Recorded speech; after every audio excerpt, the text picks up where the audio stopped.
فأنا ناصح لإخواني بالصدع بالحق تبيض وجوههم. السكوت في مسألة الحزبية يضرها، فاصدع بما تؤمر وأعرض عن المشركين. سلامي على دماج ورجالها والشيخ يحيى ودار العلم يا سعد بانيها. محمدا عبده ورسوله.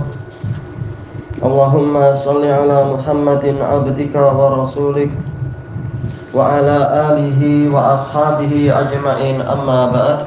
Afwan kelambatan ini tadi. Baik, kita lanjutkan.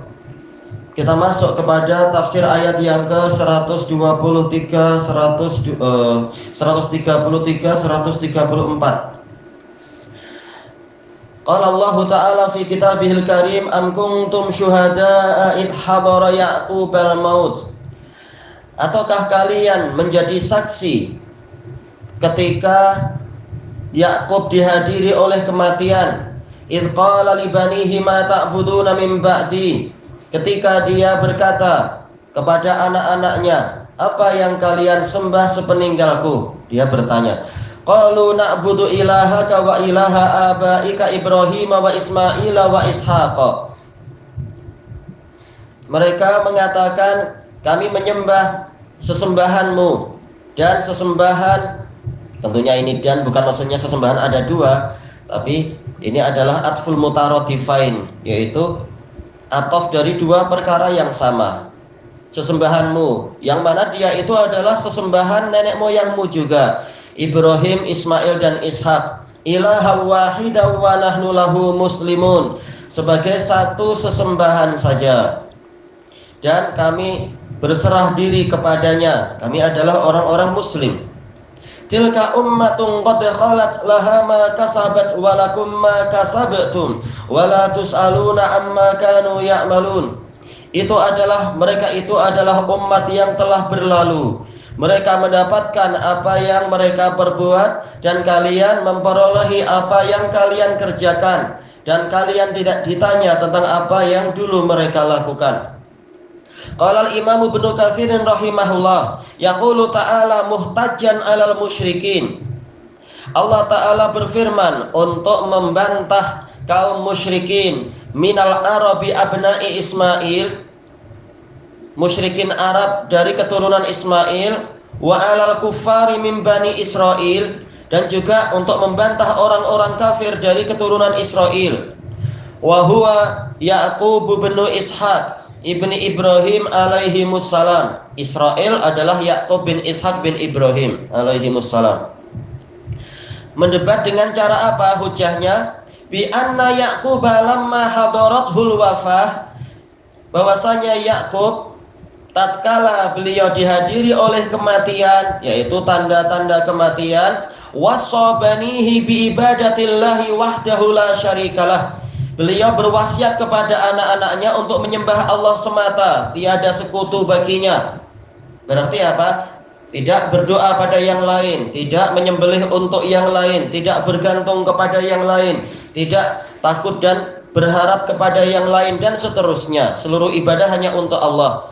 Maka sampai di sini saja ini sudah menjadi bantahan yang besar terhadap orang-orang musyrikin Arab dan orang-orang musyrikin Bani Israel dan yang lainnya tentunya. Faqala lahum ma ta'buduna min ba'di. Nabi Yakub bertanya kepada mereka, apa yang kalian sembah sepeninggalku? Qalu na'budu ilahaka wa ilaha abaika Ibrahim wa Ismail wa Ishaq. Mereka mengatakan, kami menyembah sesembahanmu dan sesembahan nenek moyangmu Ibrahim, Ismail dan Ishak. Kami ini siapa? Mereka adalah nenek moyang Bani Israel yang sedang diajak bicara oleh Nabi Muhammad sallallahu alaihi wasallam. Bani Israel yang diajak bicara Nabi, yaitu apa? Orang-orang Yahudi yang di sana, yang di Madinah. Baik. Bahwasanya apa? Nenek moyang mereka sendiri mengajarkan tauhid, bukan mengajarkan kesyirikan. Maka kalau ikut agama nenek moyang, inilah nenek moyang yang sebenar. Dan ternyata nenek moyang Bani Israel mengikuti agama nenek moyang yang di atasnya lagi. Jadi tidak berhenti sanadnya, tidak kemudian malah memilih agama yang lain. Nenek moyang yang muda malah memisahkan diri dari nenek moyang yang tua, lalu yang muda yang diikuti, yang tua dibuang. Ini salah besar. Bahkan nenek moyang yang sebenar, mereka ahli tauhid, mengikuti agama nenek moyang di atasnya lagi, yang mereka adalah ahli tauhid. Dan disebutkan di situ bukan hanya jalur siapa itu? Yakub, Ishak dan Ibrahim. Bahkan ternyata agamanya sama dengan agama pakcik dia juga, yaitu siapa? Ismail. Ismail abang dari Ishak. Nah, Ismail ini yang nanti jadi apa? Jadi baka dari orang-orang Arab yang di Mekah itu. Ternyata agama nenek moyang mereka semuanya sama. Berarti apa? Berarti ahli tauhid itulah yang mengikuti nenek moyang yang sebenar. Kata beliau, wa hadza min babit taghlib. Kalimat ini, wa ilaha abaika Ibrahim wa Ismail wa Ishak, nenek moyangmu Ibrahim, Ismail dan Ishak, ini min babit taghlib, yaitu secara dominannya mereka semua adalah ayah, pangkat ayah. Li'anna Ismail ammuh, karena Ismail ini pakcik dari Israel, pakcik dari Yakub. Sementara Rasulullah mengatakan apa itu? Al-am sinwu abi. Yang namanya pakcik itu adalah kembaran dari ayah. Jadi pakcik adalah ayah juga. Sebagaimana apa? Rasulullah bersabda, al-khalah bimanzilatil Makcik itu posisinya seperti ibu. Pangkatnya pangkat ibu juga. Wa qala nahas wal arabu tusammil amma aban. Orang-orang Arab menamakan pakcik itu sebagai ayah. Ini tak masalah. Memang pangkatnya sama, tak masalah. Naqalahul Qurtubi, dinukilkan oleh Al-Qurtubi. Wa qad istadalla, ini siapa berarti? Wa qad istadalla bihadhil ayatil karimah man ja'alal jadda aban. Para ulama yang menjadikan menjadikan kakek atau datuk itu pangkatnya pangkat ayah, atau istilahnya dipanggil sebagai ayah, mereka berdalilkan dengan ayat ini. Ini dalam pembahasan apa itu? Faraid, dan itu memang betul. Kalau ayah tidak ada, maka apa? Datuk yang menduduki posisi sebagai ayah di situ. Sebagaimana apa? Cucu ini pangkat anak. Kalau anak tidak ada, maka cucu menduduki posisi dia. Maka kita dikatakan apa? Bani Adam, anaknya Adam. Walaupun jaraknya berapa, kita cucunya Adam, cucu sampai entah berapa juta tingkatan. Tapi pangkat kita pangkat anak. Sebagaimana Adam dikatakan ayah kita. Kemudian wa hajaba wa hujiba bihil ikhwah. Saudara itu akan tertutupi oleh datuk, oleh kakek. Memang ini khilaf sejak dulu. Misalkan ayah tidak ada, yang ditinggal mati adalah yaitu kakek dan saudara kandung. Apakah mereka saling membagi? Sebagian ulama mengatakan saling membagi. Ikhwah mendapatkan sekian, tergantung yang lain-lain ada berapa. Kemudian datuk mendapatkan sekian. Tapi yang lebih rajih memang apa? Tatkala kakek itu posisinya adalah seperti ayah, sementara kalau ada ayah maka saudara tak dapat. Kalau orang mati itu meninggalkan ayah dan saudara, maka ayahlah yang dapat, saudara tidak dapat. Baik. Kama huwa qaulus Siddiq, sebagaimana itu pendapat Abu Bakar As-Siddiq. Kalau ada jad, maka ikhwah tidak mendapatkan apa-apa. Tapi boleh dapat wasiat, dikasih sepertiga misalkan. Hakahul Bukhari anhu, dinukilkan oleh Imam Bukhari dari Abu Bakar As-Siddiq melalui jalur siapa? Min Tariq Ibni Abbas wa Ibni Zubair, dari riwayat Ibnu Abbas dan Ibnu Zubair. Summa qala al-Bukhari wa lam yukhtalaf alaih. Lalu Al-Bukhari mengatakan dan tidak ada perselisihan terhadap Abu Bakar As-Siddiq. Semua periwayatan ke Abu Bakar menunjukkan Abu Bakar berpendapat itu.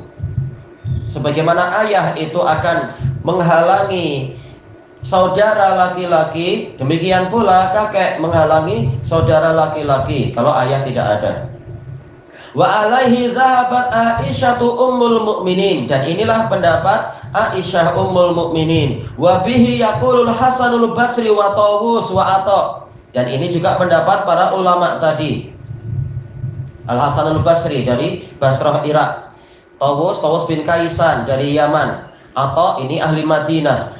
Wa huwa madhabu Abi Hanifah, ini Kufah, madhabu Abi Hanifah. Wa ghairi wahidin minas salafi wal khalaf, dan lebih dari satu orang ulama salaf dan khalaf. Wa qala Malikun wa Syafi'i wa Ahmad, ini hurufnya ada yang hilang di tempat Anda.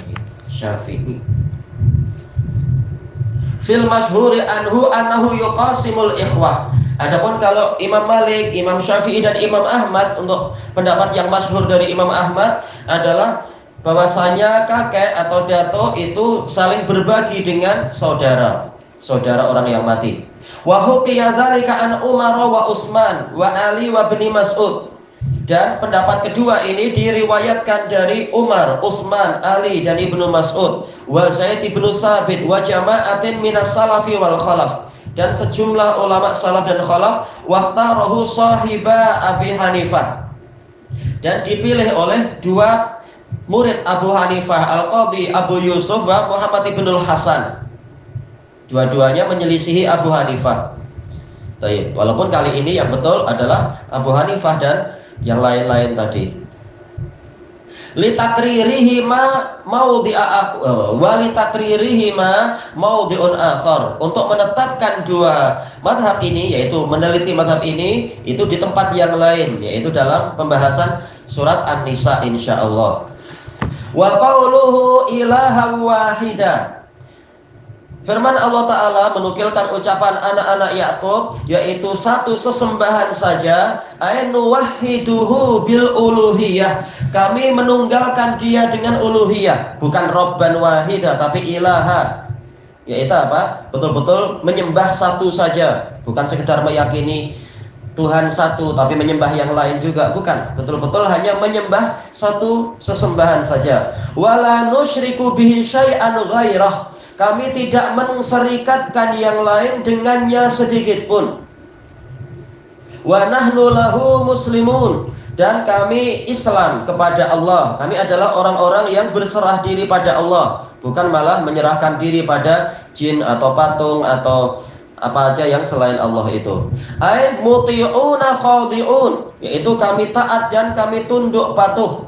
Kama qala ta'ala walahu aslama man fis samawati wal ardi tau'aw wa karha, dan hanya kepada Allah lah seluruh yang di langit dan seluruh yang di bumi itu berserah diri dengan sukarela. Yang sukarela ini yang berserah diri dalam ibadah. Wa karha, dengan terpaksa. Yang terpaksa adalah yang hanya berserah diri dalam masalah takdir. Takdir sekedar ikut, kalau menyembah yang lain. Wa ilaihi yurja'un, dan hanya kepadanya lah semuanya akan dikembalikan untuk dimintai pertanggungjawaban. Siapa yang taat dengan sukarela, siapa yang taat dengan cara kemunafikan istilahnya. Baik. Wal islamu huwa millatul anbiya'i qatibah, dan Islam adalah agama para nabi secara keseluruhan. Semua nabi adalah muslim. Maka yang mengaku saya ikut Ibrahim tapi apa dia sendiri berbuat syirik, nah dia berarti tidak ikut agama Ibrahim. Yang mengaku saya Masihi tapi tidak ikut ajaran Nabi Isa, berarti dia dusta. Mengaku saya adalah mungkin apa, misalkan ikut Musa tapi prakteknya dia ahli syirik, maka dia bukan ikut Nabi Musa sebenarnya. Di masa hidupnya Nabi Musa, beliau menentang yang namanya kesyirikan, menentang penyembahan pada patung dan seterusnya. Bahkan beliau menghancurkan patung. Nah, siapa kalian yang menghancurkan patung? Untuk membuktikan kalian tidak menyembah selain Allah dan seterusnya. Yang penting buktinya, bukan sekedar pengakuan lisan. Wa in tanawwa'at syara'i'uhum, walaupun syariat mereka itu beraneka ragam, disesuaikan dengan zamannya. Dan yang layak menyesuaikan siapa? Allah tentunya, bukan kita membuat undang-undang sendiri. Allah yang membuat undang-undang untuk masyarakat yang seperti ini, maka syariat yang sesuai adalah demikian. Dan syariat Muhammad tidak dimansukh sampai hari kiamat. Berarti memang inilah yang sesuai kalau ingin selamat, beruntung dan berbahagia. Wahtalafat manahijuhum, dan berbeza-beza manhaj mereka, yaitu apa? Jalan peribadatannya. Sama-sama punya sholat, tapi mungkin sholatnya polanya lain-lain. Ada ruku', ada sujud, tapi tata caranya wallahu a'lam. Kama qala ta'ala wa ma arsalna min qablika min rasulin illa nuhi ilaihi annahu la ilaha illa ana fa'budun. Sebagaimana firman Allah Ta'ala yang menunjukkan semua nabi itu tauhidnya tauhid uluhiyah kepada Allah, dan tidaklah kami mengutuskan satu orang pun sebelummu dari satu rasul pun dari orang-orang yang sebelummu, kecuali kami wahyukan kepadanya bahwasanya tiada sesembahan yang benar kecuali aku, maka sembahlah aku. Ini ayat yang sangat jelas, tak mungkin ditakwil. Yang namanya ucapan la ilaha illallah adalah hanya menyembah Allah saja, bukan la ilaha illallah tapi prakteknya menyembah yang lain. Jadi la ilaha illallah memang apa? La ma'budu bihaqqin illallah. Ini tafsir yang tak mungkin ditakwil, walaupun orang berusaha menakwil. Karena apa? Allah yang menafsirkan. La ilaha illa ana, berarti pelaksanaannya gimana? Fa'budun. Yaitu apa? Tauhid ubudiyah. Hanya apa? Menyembah Allah. La ma'budu bihaqqin illallah. Bukan masalah rububiyah la ilaha illallah itu. Tidak seperti ajaran orang-orang jamaah tabligh mengatakan la ilaha illallah adalah memurnikan hati dengan cara mengeluarkan seluruh kotoran dan memasukkan kebaikan dengan meyakini Allah pencipta segalanya. Panjang lebar, tinggi pendek, tahu-tahu ujung-ujungnya rububiyah lagi. Baik. Permainan kata ujung-ujungnya masih salah juga. Tak ada gunanya. Tafsir yang pendek yang jelas itulah yang tepat, yaitu la ma'budu bihaqqin illallah. Tiada sesembahan yang benar kecuali Allah. Buktinya apa? Ayat ini Allah yang menafsirkan makna la ilaha illa ana adalah ubudun. Sembahlah aku. Asalnya apa? Fa'buduni. Baik. Wal ayatu fi hadza katsirah wal ahadits. Ayat-ayat dan hadis-hadis tentang masalah ini, semua nabi, semua rasul hanya mengajarkan tauhidul uluhiyah. Hanya bukan maksudnya tidak mengajarkan fikih atau apa, tapi apa? Intinya adalah yaitu kalimatut tauhid dengan apa pelaksanaannya. Semuanya mengajarkan pada penyembahan pada Allah, bukan penyembahan pada patung atau penyembahan pada salib atau penyembahan pada rahib-rahib atau pada Siddhartha Buddha Gautama atau apa, tak ada. Semua nabi, bahkan sampai Zaradusht yang dikatakan nabinya orang-orang Majusi, semua nabi itu hanya mengajarkan menyembah Allah, bukan menyembah api ataupun yang lain. Baik. Faminha qauluhu sallallahu alaihi wasallam, nahnu ma'syarul anbiya auladu allat dinuna wahid. Di antaranya adalah sabda Nabi sallallahu alaihi wasallam, kami masyarakat para nabi, masyar artinya jamaah, auladu allat, anak-anak dari ibu yang beraneka ragam. Istilahnya apa? Yaitu seayah tapi lain ibu. Tapi apa? Dinuna wahid, agama kami satu. Walaupun apa? Syariatnya lain-lain, tapi inti syariatnya sama. Sebagaimana dijelaskan oleh Ibnu Hajar dalam Fathul Bari, yaitu cara beribadahnya mungkin lain, tapi yang disembah satu saja, bukan lain-lain. Kita habiskan pembahasan ayat ini. Wa qauluhu ta'ala tilka ummatun qad khalat ay madat. Firman Allah Ta'ala, mereka itu tadi adalah umat yang telah berlalu, yaitu sudah pergi di masa lampau. Laha ma kasabat walakum ma kasabtum. Mereka akan mendapatkan apa yang mereka perbuat dan kalian akan mendapatkan apa yang kalian lakukan. Inna salafal madin min abaikum. Maknanya adalah sesungguhnya para pendahulu yang telah berlalu. Salaf artinya mutaqaddimin, para orang-orang yang terdahulu. Madin yang telah berlalu. Min abaikum, dari nenek moyang kalian. Minal anbiya'i wassalihin, dari kalangan para nabi dan orang-orang soleh. La yanfa'ukum intisabukum ilaihim, tidak bermanfaat bagi kalian penisbatan kalian kepada mereka, idza lam taf'alu khaira, apabila kalian tidak melakukan kebaikan. Ini peringatan pada orang-orang yang mengaku sebagai ahli bait juga. Di Indonesia dipopulerkan itu, oh ini ahli bait, dia dijamin masuk surga. Tak ada.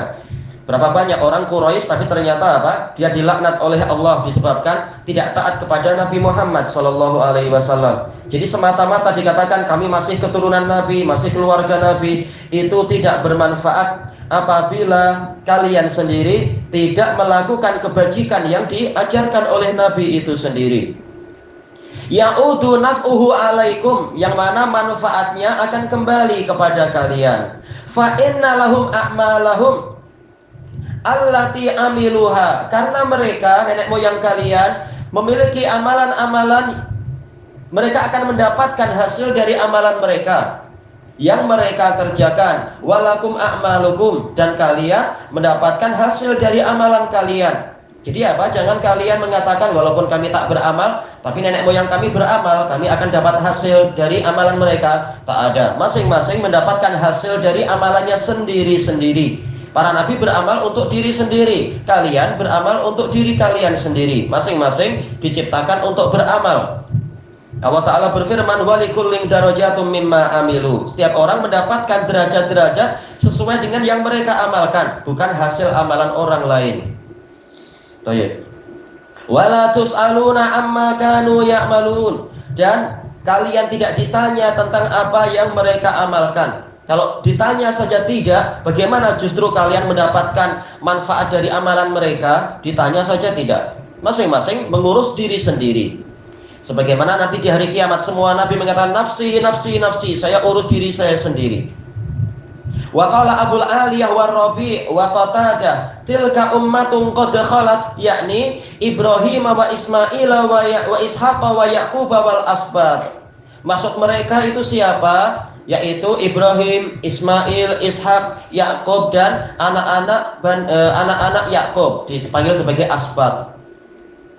Baik. Walihada ja'a fil asar man abta'a bihi amaluh lam yusri bihi nasabuh. Maka dari itu datang dalam asar, barang siapa amalannya itu lambat, amalannya membuat dia lambat dalam perjalanannya di atas sirat, maka nasabnya tidak mempercepat dia. Semata-mata nasab tidak bermanfaat kalau amalannya sendiri malas-malasan. Ini ma'ruf hadis dalam Arba'in Nawawiyah yang diriwayatkan oleh Imam Muslim dari Al-Harits Al-Asy'ari.